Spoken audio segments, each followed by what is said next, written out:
दूसरा यह तर्क देते हैं कि अगर इसके पहले जो भी हिंदी में नाटक लिखे जाते थे उसको खेलने के लिए बड़े प्रेक्षागृह और यहाँ तक कि ताम झाम की ज़रूरत पड़ती थी, लेकिन बकरी नाटक लोगों के बीच में जाके लोगों के माध्यम से इसे आसानी से खेला जा सकता था और इस नाटक के माध्यम से आम आदमी है उसकी पीड़ा को अभिव्यक्त किया जा सके।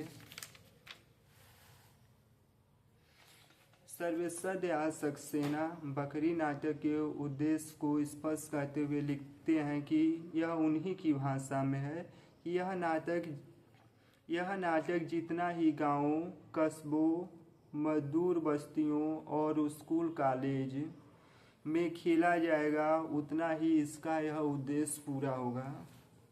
इस नाटक में मुख्यतः 15 पात्र हैं जो इस प्रकार से हैं: नट नटी, भिस्ती, दूजन सिंह, करमवीर, सत्यवीर, सिपाही, विपत्ति, युवक, काका, काकी, चाचा, राम, एक ग्रामीण, दूसरा ग्रामीण इत्यादि। वस्तुतः यह नाटक 2 अंकों में विभाजित है। प्रत्येक अंक में 2-2 दृश्य हैं, यानी कि यह नाटक 2 अंकों में विभाजित है और प्रत्येक अंक में 3-3 दृश्य हैं। नाटक की शुरुआत प्रायः नटी के गायन शैली के दौरान होती है और वह गाती है: सदा भवानी दहिने सम्मुख रहे गणेश, यानी कि सदा भवानी दहिने सम्मुख रहे गणेश, 5 देव रक्षा करे ब्रह्मा विष्णु महेश।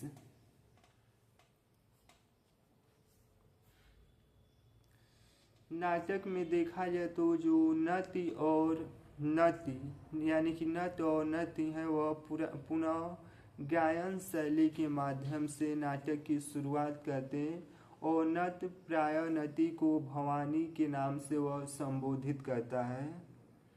मंच पे यानी कि नाटक के पहले अंक का शुरुआत देखा जाए तो मुख्य रूप से एक भिस्ती है जो मशक लादे सड़क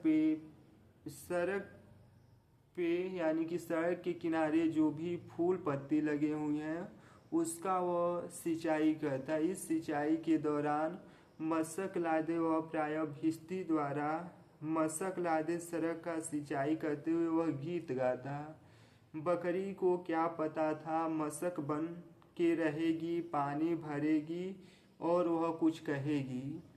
यह मंच के कोने पे खड़े 3 डाकू जिनका नाम दूजन सिंह, करमवीर और सतवीर है, भिस्ती की आवाज़ सुनकर वह चहक उठे, यानी कि 3 डाकू वहाँ पे मंच पे खड़े हैं। उस भिस्ती की आवाज़ सुनकर वह चहक उठे और गाने लगे: मुझे मिल गई मिल गई मिल गई रे, मुझे मिल गई।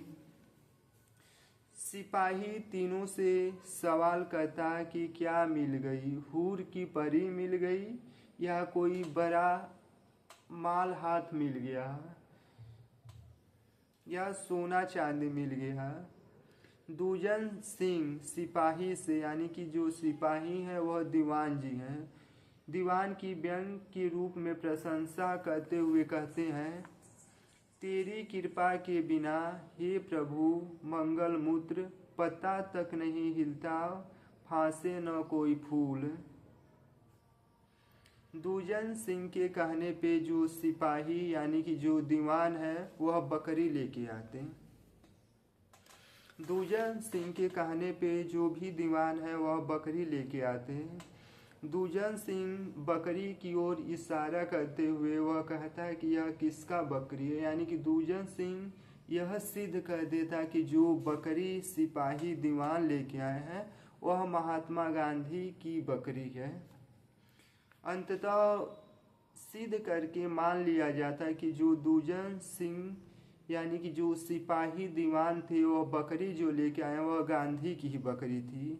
दूजन सिंह पुनः इस बकरी के माध्यम से पूछता है कि यह बकरी हमें क्या देती। तो बकरी के माध्यम से दूजन सिंह कहता है कि बकरी हमें धन, प्रतिष्ठा और विवेक देती हैं।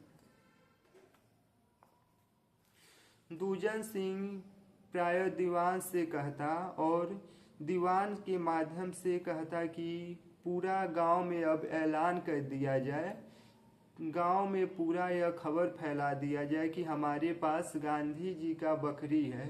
लोग बकरी को देखने आए, दर्शन करने आए और साथ में कुछ धन और सीधा लेकर इस पे चढ़ावा, यानी कि इसको धन के माध्यम से दर्शन कर सकते हैं। इस प्रकार से दूजन सिंह ने अपनी महत्वाकांक्षा दीवान सिंह को बताया। दीवान सिंह पूरे गांव में इस प्रकार की खबर को यह फैला दिए। नाटक के में एक औरत पात्र है जिसका नाम विपत्ति है। विपत्ति जिसकी बकरी रहती है, वह बकरी खो जाने के कारण प्रायः वह घूम रही है और घूमते घूमते सिपाही के पास पहुंचती जहां पे वह बकरी रखी गई है। वह बार बार आग्रह करती कि बकरी, विपत्ति बार बार आग्रह करती कि बकरी उसकी है, लेकिन सिपाही कहता कि यह बकरी गांधी जी का है, तुम्हें मैं जेल भेज सकता हूँ इस आरोप में कि तूने बकरी को भूखा करके मारने की योजना बनाई है। औरत के कहने पे कि यह बकरी मेरी है, गांव का पीपल और पत्ता एवं अन्य पेड़ पौधे के पत्ते खाती हैं, तो सिपाही प्रायः फलों की यानी कि केले की छिलका की ओर इशारा करके कहता है कि बकरी केला का फल खाती है। अंततः सिपाही औरत से कहती है कि यह बकरी कितने का है। सिपाही उस बकरी की कीमत 20 रुपये बताती, क्योंकि जो उस समय के जमींदार उस गांव के थे उस बकरी का 20 रुपया दे रहे थे। सिपाही उस बकरी की कीमत प्राय देश की जो जनता है वह 30 करोड़ के आसपास बताता और सिद्ध करता है कि यह गांधी जी की बकरी है, यह तुम्हारी बकरी नहीं है। सतबीर, एक जो तीसरा जो डाकू है सतबीर, वह औरत से कहता है कि गांधी जी जो थे वह केवल मात्र 6 पैसे में अपना जीवन यापन करते थे और तुम इस बात को नहीं जानती कि गांधी जी 6 पैसे में अपना जीवन यापन कर लेते थे। तुम इस देश में रहने योग्य नहीं हो। औरत सतबीर से दीनता पूर्वक वह अपनी बकरी को मानता, लेकिन वह बकरी नहीं देता। औरत अपनी बकरी को साबित करने के लिए ग्रामीण को बुलाती, यानी कि गांव के अन्य लोगों को बुलाती, किंतु दूजन सिंह जो डाकू था वह सूखा, अकाल, महामारी इत्यादि प्राकृतिक आपदाओं को भय दिखाकर उसको बकरी यानी कि जो महिला थी उसे बकरी नहीं दिया गया और बार बार जिद करने के बाद ग्रामीणों की राय हुई कि बकरी दूजन सिंह के पास रखा जाए और बार बार वह जिद कर रही थी कि बकरी मुझे मिल जाए।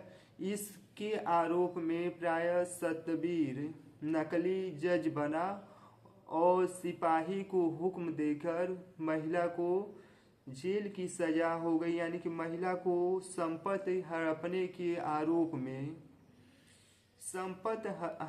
के आरोप में करमवीर ने जज का बिगुल पढ़कर उसको प्रायः 2 साल की सख्त सजा सुनाई और 500 रुपया जुर्माना लगा दिया।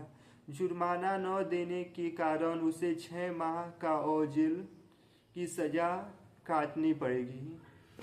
यानी कि जिसकी अब बकरी थी उसको ही 2 साल का करमवीर नकली जज बनकर 2 साल का सजा और 500 रुपये का जुर्माना लगाया गया। जुर्माना देखा जाए तो जुर्माना अगर नहीं भर पा रहे तो 6 महीने का और जेल की सजा हो गई। इस प्रकार से विपत्ति को जेल भेज दिया गया। लोगों से दान देने के लिए बकरी स्मारक निधि बनाया जाने लगा। साथ ही बकरी शांति, प्रतिष्ठा और बकरी सेवा संघ, बकरी मंडल आदि संस्थाओं की स्थापना की जाने लगी। नाटक में गांव का एक युवक दूजन सिंह के जो अंधविश्वास है उस प्रवृत्ति को लोगों के सामने वह प्रस्तुत करता। नाटक की शुरुआत में 2 साल बाद वही स्थान है, यानी कि नाटक की जो दूसरा अंक है 2 साल बाद वही स्थान है, लेकिन वह स्थान अपने आप में समृद्ध हो चुका है। और एक समृद्ध हो चुका है, एक कोने में बंदूक जो सिपाही थे लेके हैं, वही बकरी के मंडप पे काली दीवार से घेर दिया गया है, जिसके ऊपर लोक सेवा सदन के नाम से तख्ती लगा दी गई है। ग्रामीण प्रायः उस दरवाजे के छेद से उस बकरी का दर्शन देखने के लिए ललायित हो गए हैं, यानी कि जो भी ग्रामीण थे उस बकरी को प्रायः देवी की उपमा या देवी मान चुके हैं। प्रायः उस बकरी के नाम पे संपूर्ण ग्रामीण के लोग अपना जो भी धन संपत्ति घर सब कुछ उस बकरी के नाम पे, जो 3 डाकू थे और उसमें जो सिपाही सहयोगी थे, इन चारों को अपना पूरा धन संपत्ति सब कुछ गिरवी रख चुके हैं उस बकरी को देवी मान के। और उस बकरी के दर्शन में अब वह उसी आश्रम के केंद्र में प्रायः आते जाते हैं। दूसरे अंक में वह आश्रम बन के तैयार हो चुका है और जो भी इन लोगों का धन था वह सब कुछ बकरी को देवी मान के इन डकैत या गुंडों को चढ़ावा के रूप में दे चुके हैं। सिपाही को अब प्रमोशन होके दीवान से आईजी हो गए हैं तथा बकरी मंडल में उनकी तैनाती है।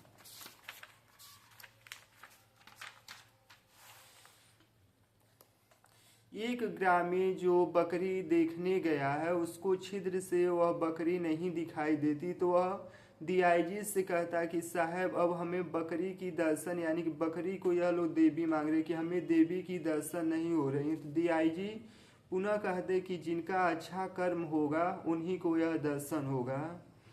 करमवीर युवक को नक्सलवादी कहता, यानी कि किंतु वह प्रत्युत्तर में कहता मैं असलवादी हूँ। एक ग्रामीण युवक जिसमें प्रगतिशील चेतना है वह प्रायः इन अंधविश्वास और रूढ़ियों को प्रतिकार करता और गांव के लोगों को इकट्ठा करके प्रायः उस डकैत को पकड़ने का प्रयास करता। करमवीर जो डकैत है उस युवक को प्रायः नक्सलवादी के रूप में उपमा दे चुका है और उस पे राष्ट्रद्रोह का मुकदमा लगा के जेल में उसको भी बंद कर दिया जाता। दूसरे अंक में पुनः नृत्य का प्रवेश होता और गायन शैली में वह लोकतंत्र जिंदाबाद जिंदाबाद जिंदाबाद का नारा लगाते हुए दूसरे अंक में वह प्रवेश करता। दूसरे अंक में देखा जाए तो गांव में चुनाव का माहौल है। दूजन सिंह के पक्ष का जो चुनाव चिन्ह है, यानी कि दूसरे अंक में चुनाव का माहौल है।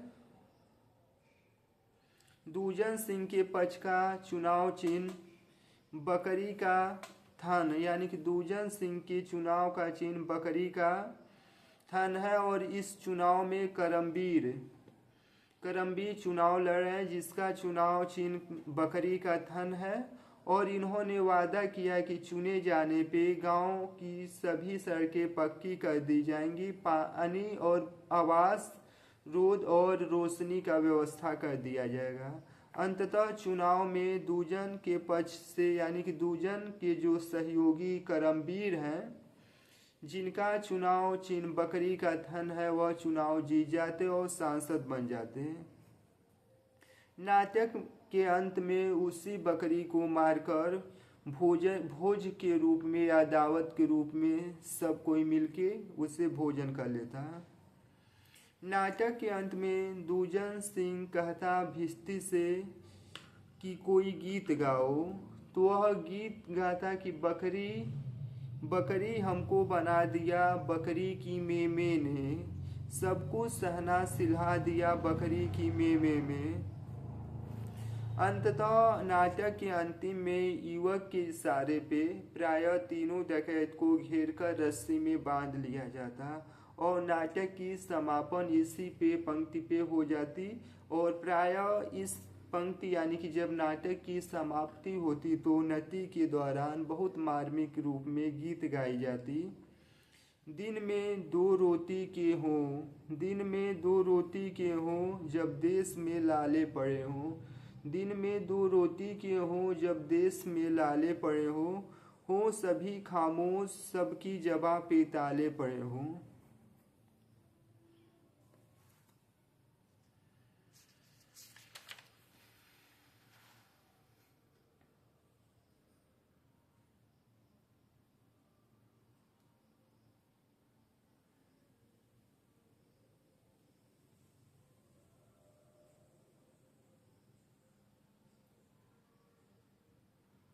इस नाटक में अनेक रूपांतरण, परिवर्तन और परिवर्धित किया गया है। इसके लेखक कुमार ज्योति देशपांडे, भानु भारती और कविता नागपाल के प्रति लेखक कृतज्ञ हैं। यहीं के लिए धन्यवाद।